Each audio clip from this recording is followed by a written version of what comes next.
반갑습니다. 오늘 본문에서 아브라함의 아내 사라가 127세에 죽음을 맞이합니다. 아브라함은 175세에 세상을 떠나기 때문에 아브라함보다 48년 앞서서 아내 사라가 먼저 죽어요. 사라의 죽음 앞에서 아브라함은 크게 슬퍼하며 애통을 합니다. 1절 2절 같이 읽습니다. 사라가 127세를 살았으니 이것이고 사라가 누린 햇수라. 사라가 가나안 땅 헤브론 곧 기럇 아르바에서 죽음에 아브라함이 들어가서 사라를 위하여 슬퍼하며 애통하다가 아내 사라가 죽으니까 아브라함이 슬퍼하며 애통합니다. 사람의 스트레스 지수 가운데 가장 높은 것이 배우자의 죽음이라 그래요. 100점을 만점으로 했을 때 직장에서 해고가 되면 스트레스 지수가 47, 그리고 부상이나 큰 질병을 얻게 되면 53, 죄를 지어서 감옥에 수감이 되면 63, 그리고 이혼을 하게 되면 73인데 배우자가 세상을 떠나게 되면 그 스트레스 지수가 100이라고 하는 거예요. 그러니까 깜방에 들어가는 것보다도 비교할 수 없을 정도로 배우자의 죽음이 사람들에게 가장 큰 고통과 스트레스를 가져온다, 그렇게 말합니다. 아브라함도 역시 그랬을 것입니다. 아내 사라와 오랜 세월을 함께 했지요. 사라는 남편 하나 보고 고향과 친척과 아버지 집을 떠나 그냥 남편 하나 보고 이국 만리로 떠나와 살았는데, 남편은 자기 목숨 구한다고 그냥 아내를 2번이나 버렸어요. 자기 살겠다고 그렇게 버림을 당하기도 했던 그 사라, 또 오랜 세월 동안 아이를 낳지 못해서 그 때문에 너무 또 고통스러웠어요. 고대 사회에서 여자가 아이를 낳지 못한다는 것은 존재 자체가 부정되는 거예요. 그래서 오랜 세월을 그 아이를 출산하지 못한 그 고통, 아픔. 그래서 자기의 그 하인이 있던 하가를 남편에게 붙여줄 때 그 마음이 어땠을까요? 하갈이 꽃단장하고 아브라함 방에 들어갈 때 그걸 지켜보는 사라의 마음이 찢어졌겠지요. 너무 고통스러웠겠지요. 그런데 하갈이 아브라함 품에 안기자마자 금방 또 아들을 낳아요. 떡두꺼비 같은 아들을 쑥 낳아버리니 그 너무 더 힘들지. 기쁘기도 하지만 나는 그렇게 애를 써도 몸에 좋다는 것, 잉어도 구워 먹고 뭐 다 이렇게 다 인삼, 산삼, 뭐 10전 보신탕인가 뭐 그런 것도 먹고 다 해도 이게 애가 안 들어서는데, 사라는 하갈은 금방 알아요. 그러니까 이 사라가 얼마나 힘들었겠어요. 오랜 세월인데.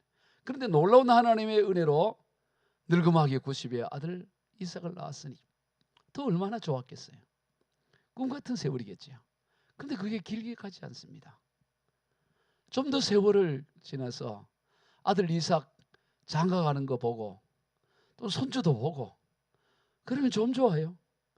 근데 장가도 가는 것도 못 보고 일찍 죽는다 이 말이죠.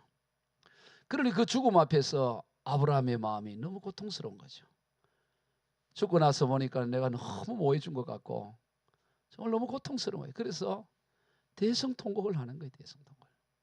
그런데 아브라함은 그저 아내 사라의 죽음에 슬퍼하기만 하지 않고 결단을 하기 시작합니다. 이 사라의 죽음을 놀라운 전환점으로 만들어갑니다. 그게 오늘 본문의 내용이에요. 이 사라를 매장하기 위해서 그 당시 아브라함은 어떤 토지도 갖고 있지 못했기 때문에 그 지역 주민들인 헷 사람들에게로 가서 내게 내 아내 죽은 아내 장사 지낼 매장지 좀 팔게 허락해 달라고. 그것도 허락을 내야 파는 거니까 돈이 있다고 살 수 없잖아요. 그래 부탁을 합니다. 그랬더니 그 헷 사람들이 하는 얘기가, 아이고 당신은 하나님을 믿는 우리 모든 사람의 지도자인데 원하는 땅, 좋은 땅 뭐든지 취하면 우리 사람들 중에 누구도 거부할 사람이 없을 것입니다. 기꺼이 줄 겁니다. 당신은 원하는 묘지 어느 땅이라서 집어서 그냥 장사 지내세요 이러는 거예요. 자, 오늘 보면 6절 한번 읽어봅시다. 시작. 내 주여 들으소서. 당신은 우리 가운데 있는 하나님이 세우신 지도자이시니 우리 묘실 중에서 좋은 것을 택하여 당신의 죽은 자를 장사하소서. 우리 중에서 자기 묘실에 당신의 죽은 자 장삼을 금할 자가 없으리이다. 그러니까 뭐든지 원하는 땅이면 당신이 취해서 장사하세요. 우리 그 사람들 중에 누구도 이거를 못 준다고 할 사람이 없습니다. 당신은 뭐라고요? 하나님이 세우신 지도자입니다. 이렇게 말합니다. 즉 아브라함이 그 땅 사람들로부터 존경과 인정을 받고 있는 모습을 보게 되는 것입니다. 과거 아브라함이 그 땅 사람들을 도로해서 2번이나 자기 아내를 누이라고 했던 그 연약한 아브라함의 모습은 사라지고 그 땅 모든 사람들로부터 존경받고 당신은 하나님이 세우신 우리의 지도자입니다라는 그런 믿음의 거장으로 세워져 가는 것을 보게 되는 것입니다. 아브라함이 오랜 세월을 겪으면서 온갖 곡절을 겪고 그럼에도 불구하고 하나님과 동행하고 연단되고 다듬어져 가면서 하나님께서는 그를 믿음의 거장으로 빚어가고 있는 것을 보게 되는 거예요. 여러분 오늘 우리의 인생도 마찬가지입니다. 정말 씻을 수 없는 그런 연약함이 있을 수 있고 실수할 수도 있고요. 내가 그때 왜 그랬을까 싶은 후회가 밀려올 수도 있지만 그러나 끝까지 주님의 손을 잡고 가기만 하면 포기하지 않으면 하나님은 이 아브라함 같은 우리도 하나님께서 믿음의 거장으로 이렇게 다듬어가고 만들어져 간다는 사실을 우리가 기억해야 되는 거예요.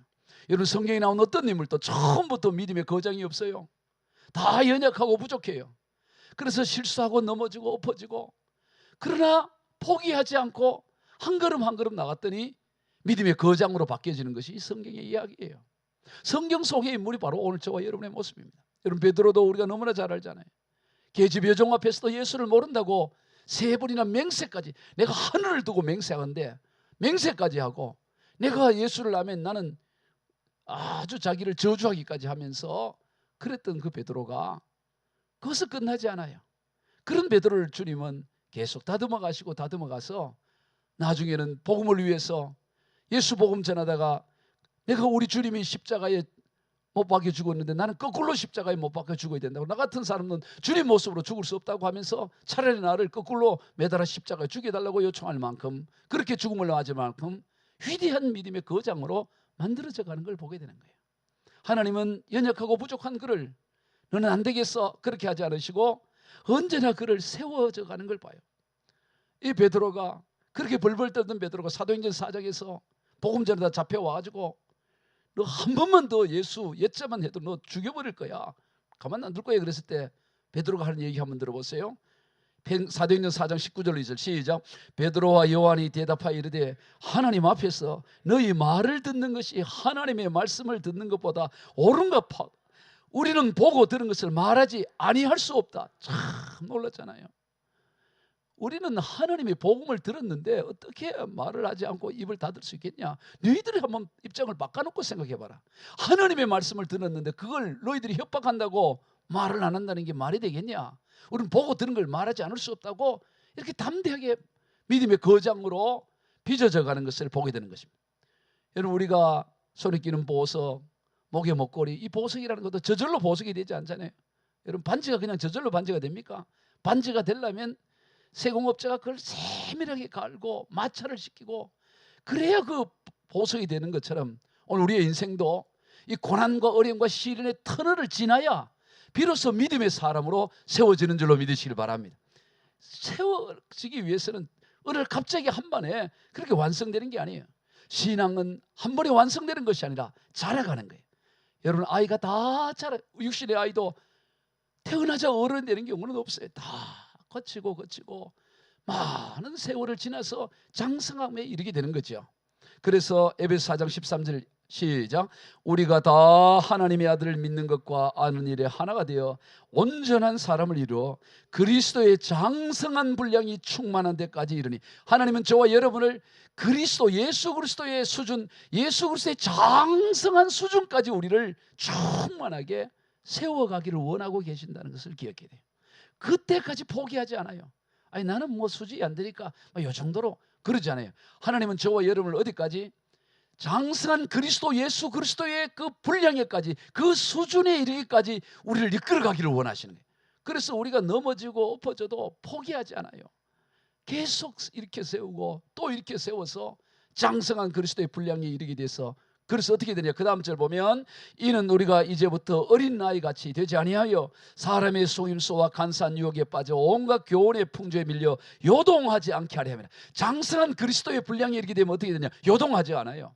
뭐 별난 소리하고 누가 무슨 애문 소리하고 뭐 별나게 다 그래 흔들어도 그리스도의 장성한 분량에 이르면 요동하지 않게 되고 어린아이 같은 신앙을 버리게 되는 거예요. 사람이 속임수, 간사, 유혹, 풍조 거기에 밀려 이리저리 흔들거리지 않고 하나님은 저와 여러분이 그리스도의 장성한 분량에 이를 때까지 포기하지 아니하시고 우리를 그렇게 세워가는 것입니다. 신앙생활은 단번에 이루어지는 것이 아니에요. 한 번에 완성되는 게 아닙니다. 끊임없이 생명 다한 날까지 계속 성장해 가는 것입니다. 그러면 어떻게 해야 되느냐? 기다려줘야 돼요. 어떻게 해야 된다고요? 기다려줘야 돼요. 여러분, 우리 새아가 계속 자라서 시집가고 그때까지 우리 뭘 해요? 기다려주는 거예요. 기다려줘. 아기가 한 번에 크지 않잖아요.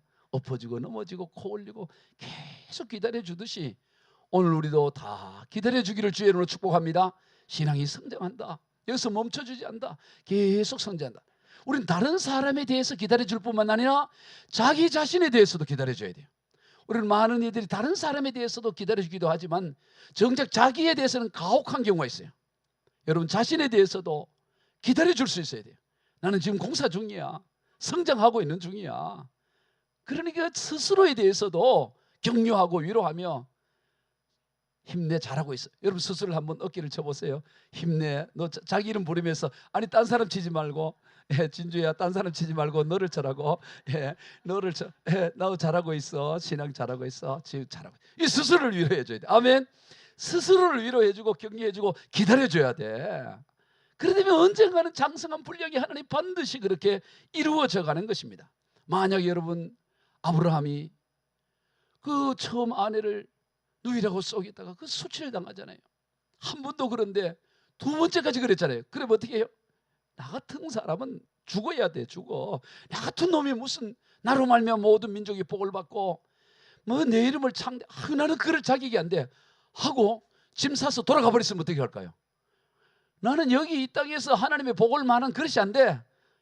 우리 짐 싸서 고향으로 가자 하고 떠나온 고향으로 돌아가 버렸으면 어떻게 될까요? 베드로도 마찬가지예요. 나 같은 놈이 어떻게 예수님을 그렇게 놀라운 역사, 놀라운 기적 다 보고 내가 물리로도 걷기도 하고 내가 다 했는데 나 같은 놈은 죽어야 된다 하고 그냥 갈릴리 바다에 투신을 해버렸으면 어떻게 되겠어요? MBC 뉴스 하면서 나오겠죠.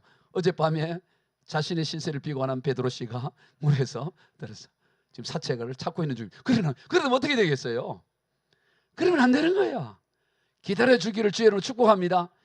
기다려줘야 되는 거야. 아브라함도 기다린 거야. 하나님이 세월 지나니까 나중에 어떻게 됩니까? 모든 사람들이 당신은 우리들 가운데 하나님의 지도자입니다. 하나님이 세운 지도자입니다. 그러니 당신이 원하는 땅 뭐든지 다 취하세요.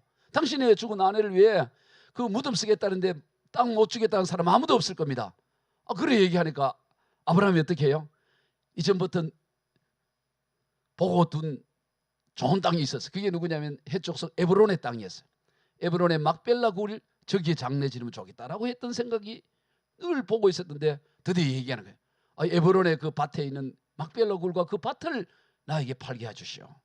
그랬더니 에브론의 그 얘기를 듣고 뭐라 그러냐면, 아이고 어르신 그럴 필요 없어요. 그냥 그저 쓰세요. 그저 그냥 장례 치르세요. 무슨 뭐 사고 팔고 합니까? 그래요. 그럼 우리 같으면 어떻게 해요? 아이 고맙소 이렇게 할 수 있잖아요. 아브라함은 그러지 않아. 어떻게 하는 거 봅시다. 아브라함이 어떻게 하냐 보니까 13절 시작. 그 땅의 백성이 듣는 데서 에브론에게 말하 이르되 당신이 합당히 여기면 청하건대 내 말을 들으시오. 내가 그 밭값을 당신에게 주리니 당신은 내게서 받으시오. 내가 나의 죽은 자를 거기서 장사하겠노라. 돈을 치르겠다는 거예요. 내 값 다 줄 테니까 내 다 그냥 돈을 지불할 테니까 내게 팔라 이래 얘기하는 거예요. 그랬더니 에그론이 또 아유 안 그렇다고 뭐 굳이 그럴 필요 없다고 뭐 굳이 판다 그러면 400세의 일인데 뭐 400세겔이라는 돈 액수는 또 밝혀요. 400세겔 되는 그 값인데 막 굳이 그럴 필요 없습니다. 그랬더니 400세겔을 그러니까 어떻게 해요? 400세겔을 세계에서 다 줘버려. 자, 16절 시작. 아브라함이 에브론의 말을 따라 에브론이 헷 족속이 듣는 데서 말한 대로 상인이 통용하는 은 400세겔을 따라 에브론에게 주었더니, 그 400세겔이라 그러니까 400세겔을 다 따라서, 이 세겔이라는 것은 무게예요. 이걸 달아서 다 그에게 주는 거예요. 이 400세겔은 굉장히 큰 돈이에요. 왜냐하면 사무엘하 24장에 보면 이 다윗이 범죄함으로 인해서 하나님의 징계가 일어나서 전염병이 돌아서 이스라엘 백성들이 막 죽어갈 때 하나님 앞에 회개하고 죄를 구하기, 용서를 하기 위해서 이 번제단을 쌓기 위해서 땅을 사는데, 아라우나는 그 땅을, 어떤 사람의 땅을, 토지를 사는데 그걸 얼마 주고 사느냐면 50세겔을 주고 사요. 그러니까 이 성전을 나중에 거기가 성전터가 되고 하는데 그걸 50세겔을 줬어요. 왕이 국가적인 어떤 그 제사를 지내기 위해서 사는 땅조차도 50세겔인데 거기에 8배를 더 준 거예요, 무덤에. 그리고 굉장히 비싸게 준 거죠. 오늘 우리로 말하면 바가지 쓴 거지. 그렇잖아. 예레미야 32장에 보면 예레미야 선지자가 다시 하나님께서 이 땅을 회복해 줄 거라고 생각하고 하나님이 숙부의 아들에게서 땅을 사러 갔는데 그 땅값이, 토지값을 얼마에 지불하냐? 17세겔을 지불해요. 그러니까 농사를 지을 수 있는 땅을 살 때도 17세겔인데, 아니 무덤 쓰는데 그걸 400세겔이나 줘요. 400세겔이 얼마나 큰 돈이냐면 1세겔이 노동자 4일 품삯이에요. 1세겔이 노동자 4일의 품삯이면 400세겔이면 얼마일까요? 4년간 쓰지 않고 다 모아야 지불할 수 있는 엄청난 돈이에요. 4년 연봉을 다 합쳐야 살 수 있는 돈이라고. 그러면 왜 아브라함이 그렇게 했을까 이 말이에요. 왜 그렇게 비싸게 주고 샀을까? 그것은 아브라함은 이 단순히 그 사라의 매장지, 사라의 무덤을 그저 장만하는 것에 초점을 두지 않고 아브라함 일생 동안에 그 땅 사고 그냥 죽어버려요. 바로 이 가나안 땅 한복판에 이 막벨라 굴이 장차 하나님께서 약속하신 이 가나안 땅 전체를 주실 거라는 이정표와 확정한 표시로 샀던 거예요. 그래서 단순히 매장지가 아니고 이 사라의 이 매장지가 장차 하나님께서 이 땅 전체를 주실 거라는 증표로 거기에 매장지를 구하기를 원했던 것이죠. 그래서 결국에는 아브라함도 거기 나중에 장례가 치러지고요. 아브라함의 아들 이삭도 또 그의 며느리가 되는 리브가도 거기 막벨라 굴에 장사 지내고요. 야곱도 애굽에서 죽어가면서 나의 시신을 저 막벨라 굴에 장사 지내달라 그러고, 야곱의 아는 레아도 거기 막벨라 굴에 장사. 이건 뭘 의미하냐면 이 막벨라 굴의 이 무덤은 단순한 어떤 장례를 치는 무덤이 아니라 그것은 곧 장차 하나님께서 이 가나안 땅 전체를 주실 것이란 하나님의 약속의 어떤 그 증표로 그 땅을 사기를 원해서, 그래서 이후로 누구도 그에 대해서 시비를 못 걸게 하는 거예요. 만약 공짜로 주게 되면 그 땅 돌려줘, 너 그냥 공짜로 받았잖아 할 수 있잖아요. 근데 그 값을 워낙 비싸게 주고 사니까 그 해족속들이 다시 누구도 이것은 어떻게 할 수가 없는 거야. 그러니까 확실한 하나님 주신 약속의 땅으로 도장을 찍는 거예요. 확증하는 거예요. 그래서 아브라함은 조금도 아까워하지 않고 깎지도 않고 그 땅 400세겔을 다 주고 그 땅을 사는 것입니다. 그리고 그 땅을 기점으로 해서 결국에는 가나안 땅 전체를 하나님이 주신 약속의 땅을 취하게 되는 것을 보게 되는 것이죠. 그래서 18절 한번 봅시다. 시작. 성문에 들어온 모든 해족속이 보는 데서 아브라함의 소유로 확정된지라. 20절 시작. 이와 같이 그 밭과 거기에 속한 굴이 해족속으로부터 아브라함이 매장할 소유주로 확정되었다. 이 확정됐다는 게 중요한 거예요. 그냥 땅 한 팽을 어떤 토지를 샀다 이 개념이 아니고, 이제 이 땅은 그 무덤과 거기에 딸린 밭은 아브라함의 소유다, 그것을 확정하는 의미인 거예요. 그래서 이 땅에서 뭐가 되어지느냐? 바로 하나님께서 주신 이 가나안 땅 전체를 바라보는 것. 즉 아브라함이 산 이 막벨라 굴은 가나안 땅 전체를 바라보는 전망대가 되는 거예요. 전망대. 하나님 나라를 보는 전망대가 된다고. 그래서 오늘 설교 제목을 사실은 무덤 전망대라고 하려고 했어요. 무덤 전망대. 무덤 전망대, 그럼 이게 뭔 말일까 모를 것 같아서 풀어 설명을 했는데, 무덤에서 하늘나라를 보다 이렇게 썼는데, 이 아브라함에서 이 무덤은 가나안 땅 전체를 보는 전망대가 됐다 이 말이에요. 여러분 오늘 우리 인생도 마찬가지입니다. 오늘 우리 인생 가운데도 사라의 죽음과 같은, 막벨라 굴과 같은 그런 현상을 만날 때가 있어요. 고통의 순간인 거죠. 가장 스트레스 지수가 높고 고통스러운 그 자리가 절망의 자리가 아니라 그 자리가 하나님의 약속의 땅을 바라보는 전망대로 바뀌어진다 이 말이에요. 이게 복음의 능력인 겁니다. 오늘 우리 인생 가운데 실패의 자리가 있어요. 실수의 자리가 있어요. 저 예상치 못한 사라의 죽음 같은 그 자리를 경험하기도 합니다. 막벨라 굴 같은 것을 경험할 때가 있습니다. 그런데 그 자리를 뭐로 바꿔야 되느냐? 하나님의 약속과 하나님의 언약을 이루는 전망대로 바꿔야 된다 이 말이에요. 할렐루야. 이게 복음의 능력이에요.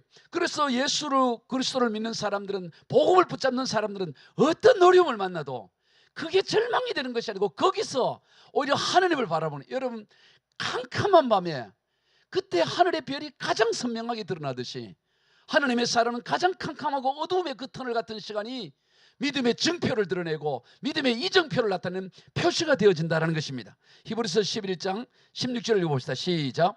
그들이 이제는 더 나은 본향을 사모하니 곧 하늘에 있는 것이라. 이러므로 하나님이 그들의 하나님이라 일컬음 받으심을 부끄러워하지 아니하시고 그들을 위해 한 성을 예배한. 이 히브리서 11장 16절은 바로 사라의 죽음을 배경으로 하는 얘기예요.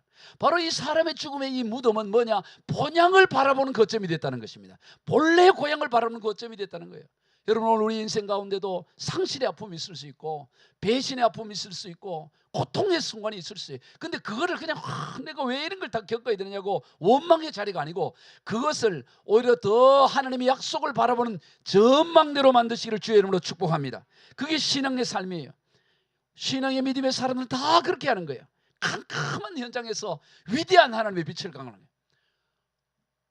사도 요한도 그렇잖아요. 요즘 요한계시록을 살펴보는데 사도 요한이 90이 넘어서 밤모섬에 유배가 된 거예요. 동료들 다 죽고 이제 거기서 죽는 것밖에는 방법이에요. 이제 마지막 죽을 수밖에, 아무런 누구도 만날 수 없고 완전 유배되어져 가지고 죽음만 기다리고 있는 상황이에요. 캄캄한 상황이라고. 근데 그때 하늘문이 열리고 예수 그리스도의 그 영광스러운 모습을 보게 되고 장차 일어날 그 요한계시록 기록된 전체를 바라보는 영광스러운, 그걸 어디서 경험하냐? 밤모섬에서 경험했더니, 밤모섬. 로마 황실에서 경험한 게 아니고 다 죽음만 기다리고 있는 아무런 소망이 없는 캄캄한 같은 그 현장에서 하늘문이 열리고 영광스러운 주님의 모습을 보게 되고 장차 일어날 역사들 다 관망할 수 있는 눈이 열리는 그 밤모습이 바로 장차 일어날 시대 전체를 바라보는 전망대가 된 것을 보게 되는 거예요. 여러분, 에스겔서도 마찬가지예요. 에스겔서도 보면 에스겔이 나라가 완전히 망해지고 성전은 회파되어지고 왕도 포로로 잡혀오고 자기도 포로로 잡혀오고, 본래 에스겔은 제사장의 아들이에요. 그가 30세가 되면 제사장이 되어 그 나이였는데, 그런데 그가 포로로 잡혀와서 그발과 함께 유프라테스 강 유역에서 운하를 만드는 노예 일을 하는 거예요. 유프라테스 강의 물을 끌어와서 그 농사에 농업 용수로 쓰기 위해서 그 수로를 만드는, 인공 수로를 만드는 거기에 노예 생활을 하고 있을 때, 너무 지쳐 힘들어했을 때 그발 강가에 와서 하늘을 바라봤는데 하늘이 열리는 역사에 나는 거예요. 그래서 에스겔서가 기록되잖아요. 우리 에스겔서 1장 1절 한번 읽어봅시다. 시작. 30째 해 넷째 달 첫째 해에 내가 그발 강가 사로잡힌 자 중에 있을 때 하늘이 열리며 하나님의 모습이 내게 보이더니. 아멘. 사로잡혀서 종살이 하고 있는 거야. 그저 노동하고 있는, 그 노예로서 일하고 있는 그 힘든 자리, 그발 강가에 일하고 있는 그 고통의 자리, 그 자리가 하늘문이 열리고 하나님의 영광이 드러나고. 그래서 에스겔서를 쭉 기록해서 48장까지 에스겔서의 놀라운 하나님의 환상의 이야기들이, 역사의 전체가 쫙 조망되어 있잖아요. 여러분, 우리 인생 가운데도 이 사로잡힌 것 같은 그런 자리에 있을 수가 있습니다.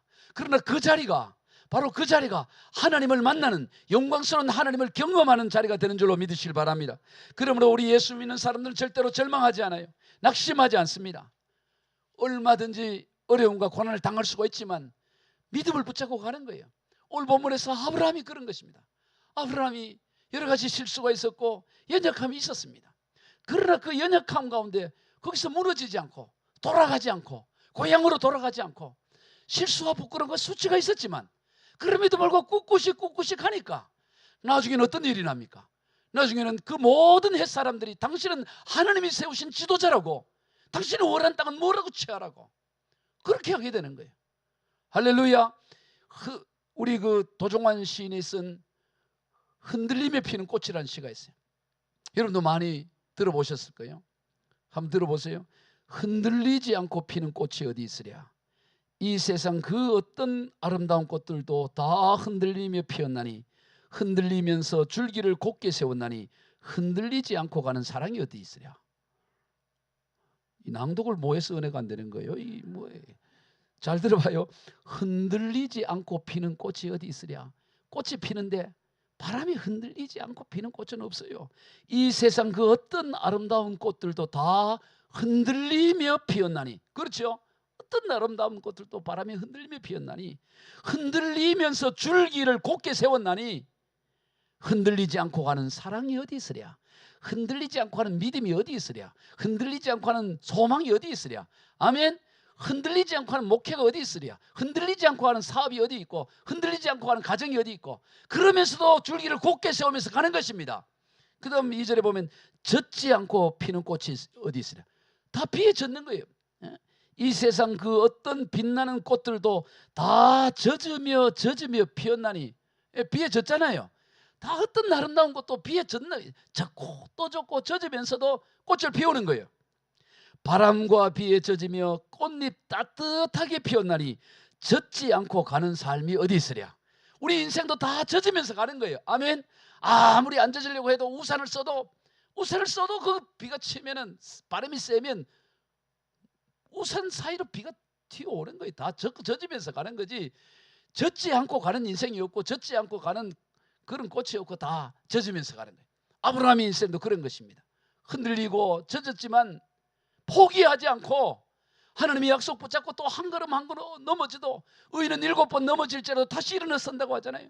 그러면서 갔을 때 이런 위대한 그 주변 사람들로부터 그 인정받는 그 삶을 살게 되고 그 사라의 죽음을 그냥 슬픔으로 끝나는 것이 아니고 그것이 바로 가나안 땅 전체를 조망하는 전망대로 세우고 하늘나라를 바라보는 전망대로 세웠던 것을 보게 되는 것입니다. 오늘 우리가 여러 가지 어려움도 있고 환난이 있지만 흔들리지 않고 믿음으로 가는 거예요. 넌 안 돼. 끝났어. 이런 소리에 귀를 기울이면 안 돼요. 우리 찬양 보면 제목이 모든 것이 끝났다고 말하는 사람들의 말을 듣지 말아라. 이런 찬양이 있어요. 여러분 알아요? 모든 것이 끝났다고 말하는 사람들의 말을 듣지 말아라. 네. 우리 한번 반주하면서 한번 해볼까요? 이거 아시는 분들은 크게 한번 해보세요. 네. 하나님은 아직도 너에게 시선을 떼지 않았다. 여러분 하나님이 아브라함이 뭐 이렇게 전다고 해서 이렇게 시선을 떼지 않아요. 믿음으로 가면 되는 것입니다. 꽃이 끝났다고 말하는 사람들의 말을 듣지 말아라. 하나님은 아직도 너에게서 시선을 떼지 않았다. 세상에서 답을 찾지 말아라. 그를 의지하지 말아라. 너의 모든 문제는 하나님만 해결 수가 있다. 기도를 쉬지 마라. 기도를 쉬지 마라. 찬양을 멈추지. 하나님이 너를 주목하고 있다. 예배에 집중하라. 말씀을 하나님을 만나면 끝난 것이 예수의 이름은 예수의 이름은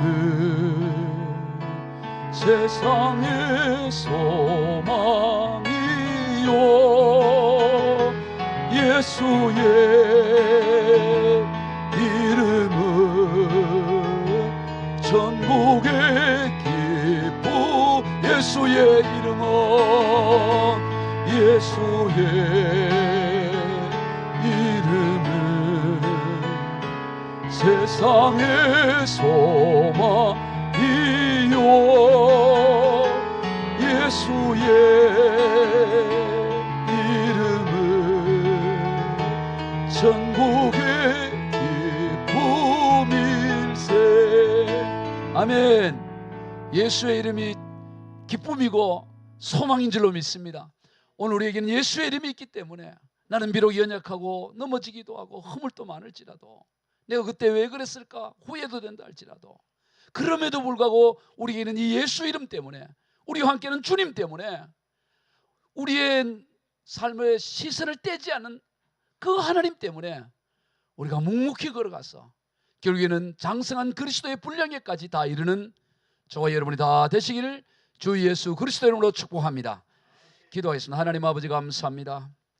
우리도 아브라함처럼 베드로처럼 너무나 연약하고 넘어지고 수많은 실패와 연약함이 있음을 고백합니다. 그러나 그것이 끝이 아니고 언제나 하나님 그 과정을 지나고 나면 예수 그리스도의 장성한 분량에까지 우리를 인도하실 주님을 믿습니다. 우리의 약함을 묵상하지 말고 우리의 한계에 매몰되지 말고 우리 주님 바라보면서 중단 없이 믿음의 길을 걸어가게 하여 주옵소서. 인생에 피할 수 없는 사라의 무덤과 같은 아픔과 시련의 자리에서 절망하지 않게 하시고 도리어 그것이 하나님의 놀라운 본향을 바라보는 전망대가 되게 하여 주시고 소망을 바라보는 그 발판이 되게 하여 주옵소서. 축복하며 예수님의 이름으로 기도드리옵나이다. 아멘.